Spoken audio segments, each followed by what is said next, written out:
Justin Bieber is slowly dying, and I don't mean on a hospital bed. I mean a very publicly antagonizing collapse. One moment he's crashing out on IG, shirtless and desperate, practically screaming for help. The next he's grappling with a rare disease that left half of his face paralyzed, leading to canceled tour and endless divorce rumors that never ever seems to end. But even worse, him marrying a stalker while his best friend chased off of the ex he still mourns. Simply put, Justin's life has been nothing but smooth. In fact, it only gets darker. Now before I start, I'm Nevart, and on this channel I cover dark controversial topics. So if that's something that you enjoy, please consider hitting that subscribe button and like, as it would really help push my content even further. And with that said, let's continue. Justin's rise to fame was the kind of story that looks like a dream. A kid from a small town uploading a homemade cover to YouTube, suddenly signed by Usher and overnight become a household name that had every teenage girl screaming his name. But what fans didn't see was that there was something much more darker. Behind the fame, the tour, and the lack of privacy, the grow-up expectation forced onto a child. It was a perfect storm waiting to explode, and when it did, there was no turning back. The attention that he got wasn't just limited to teenage girls. It was also grown adults, men and women, many of them who were in the same industry as him. You see, if he wasn't being dragged into awkward interviews where he was asked about the sex talk, he was being touched in some of the most inappropriate ways possible. Some of these encounters were downright disturbing. For example, at the 2012 American Music Awards, Jenny McCarthy, who was 40 at the time, practically forced herself onto him by holding him in a chokehold just to give him a kiss, and then groped him on live television. As he tried to get away, you could see how visible and comfortable he was.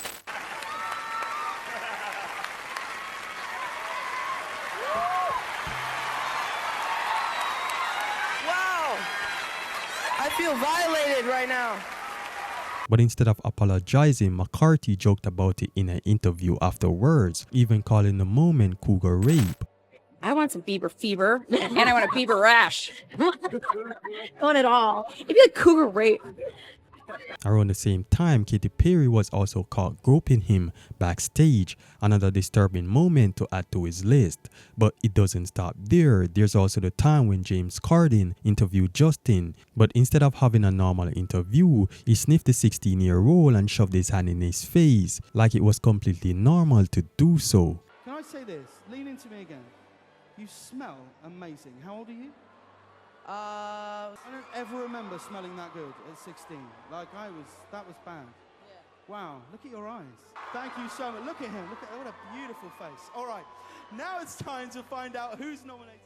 These are the moments that were brushed off as funny and harmless at the time, but let's be real, if it was some random teacher at some random high school did the same thing to some kid his age, they'd be jailed, if not charged. All of this shows how little respect or boundary the adults around him had, and the kind of protection a normal teen would had, it just didn't exist for him. Eventually, that lack of protection and all that pressure caught up to him, and what followed was a full-blown meltdown that marked the beginning of his downward spiral. You see, in 2012, Justin Bieber turned 18 years old enough to vote, rich enough to buy a country, and just lost enough to destroy everything he had built. The first sign came in March when he shoved a photographer in Paris. It was easy to brush off, just another celebrity snapping under pressure. But it wasn't just anger, it was frustration, burnout. A young star trapped in a world where every move he made was watched and sold. By July, the mask had slipped even further. Justin was caught recklessly speeding through Los Angeles. He blamed the paparazzi, but the truth was simpler. He was just spiraling out of control, and no one around him seemed willing to step in. Then comes his 19th birthday. Instead of a celebration, it turned into chaos. His London party ended in disaster, and angry friends were left in the cold. The clean-cut pop star image was fading fast, and in its place, a much more messier reality was starting to take shape. It wasn't funny, it was disturbing, and to make things even worse, later that year, Justin was caught peeing in a janitor's mop bucket, shouting "F Bill Clinton," while his friends laughed. You're not gonna remember him pissing in the restroom. Like everybody does that. Hey, what are we though, bro? What are we? We the Wild kids, yeah. wild kids. Wild kids in this.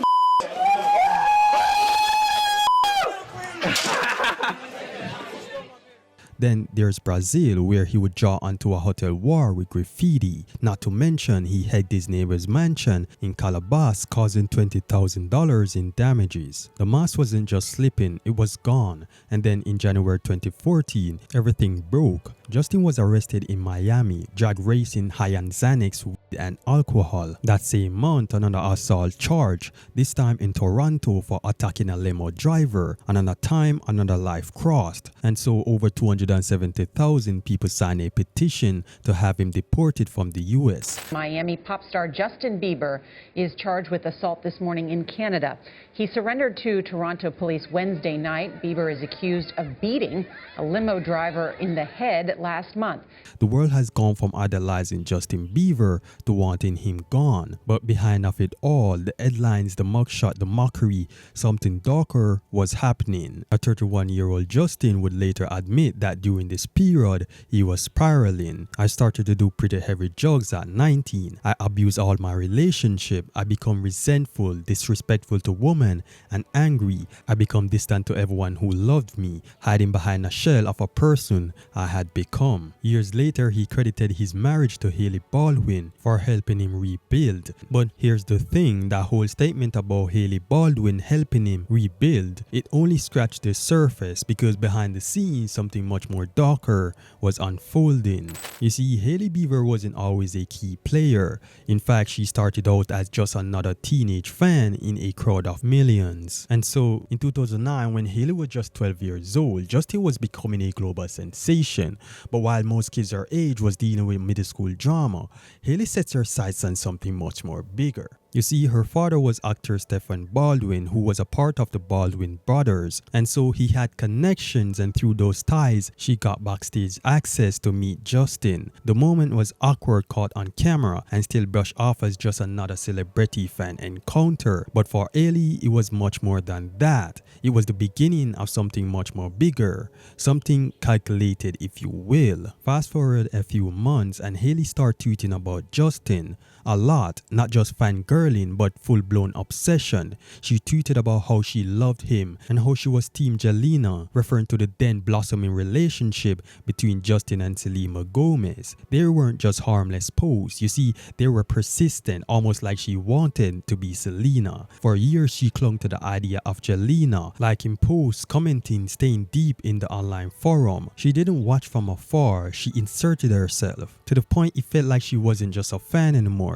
She was always present, and eventually people began to notice.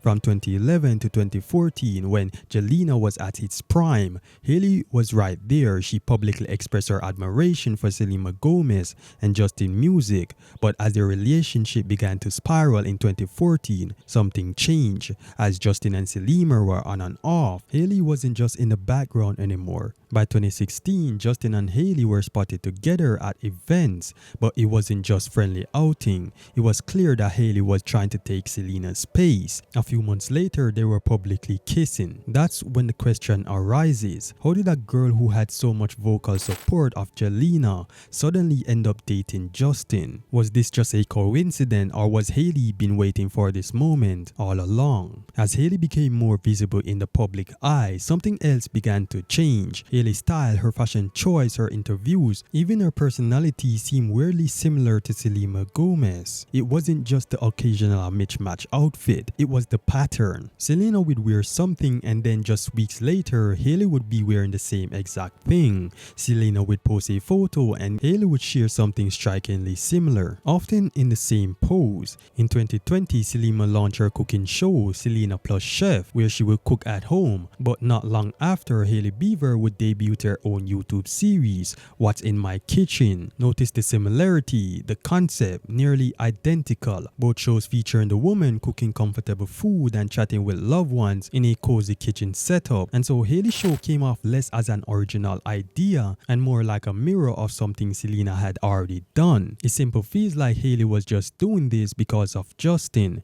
But it wasn't just Hailey Bieber who was acting weird. You see, on March 29, 2025, Justin Bieber went live on Instagram. It wasn't planned, no caption, no context, and no clear reason for the stream. stream other than to promote his unreleased music. But in a strange way, you see Justin appears shirtless and visibly tired. Majority of the time he was slouching and his eyes look unfocused. The energy he gave was extremely low. For the majority of the live stream he didn't say a single word, just simply nodding along to his unreleased song playing in the background, showing little to no emotion before abruptly ending the stream without any explanation. Now, it could be that he's just not getting enough sleep because of his newborn baby. That would make sense. However, something about the video just feel weirdly disturbing, especially the lyrics he sing. It sounds like he's saying, "You're a little bitch." Now, I could be totally wrong, but you have the video. You can go ahead and watch it right now. Let me know what you guys think, what he's really saying. Over with that said, I catch you in the next one, guys. Thanks for watching the video. Have a good one and peace out.